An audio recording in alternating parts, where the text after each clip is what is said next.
Did Hitler really lead the Wehrmacht effectively?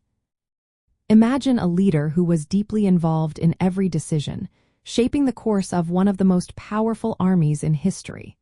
That was Adolf Hitler during World War II.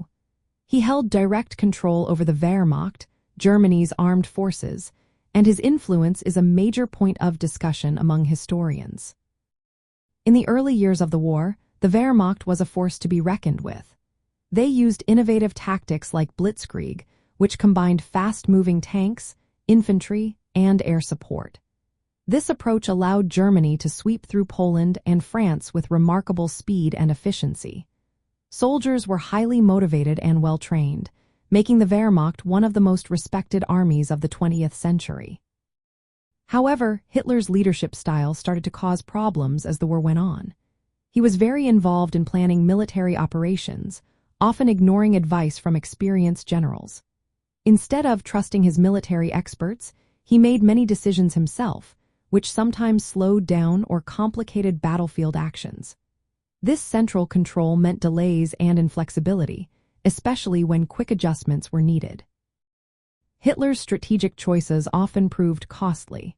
He refused to allow tactical retreats, even when German forces were in danger of being encircled or destroyed. His stubbornness led to heavy losses on the Eastern Front against the Soviet Union. For example, his insistence on holding Stalingrad at all costs resulted in a disastrous defeat.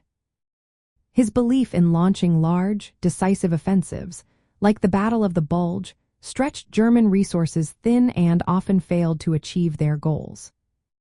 Political loyalty also played a role in military decisions. Hitler appointed some commanders based on loyalty rather than skill, which sometimes led to poor leadership.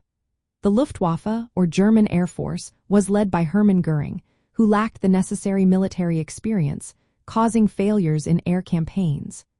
Over time, the Wehrmacht became more politicized, which affected morale and cohesion among troops. In the end, Hitler's personal control over the Wehrmacht was a double-edged sword.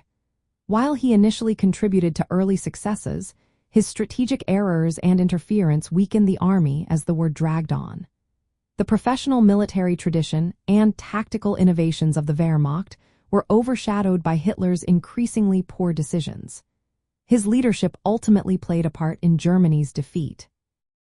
This story shows how a leader's personal style and decisions can shape the fate of a military force. It highlights the tension between professional military judgment and political control, especially when one person holds too much power. Hitler's leadership was a mix of early brilliance and later mistakes, which changed the course of history.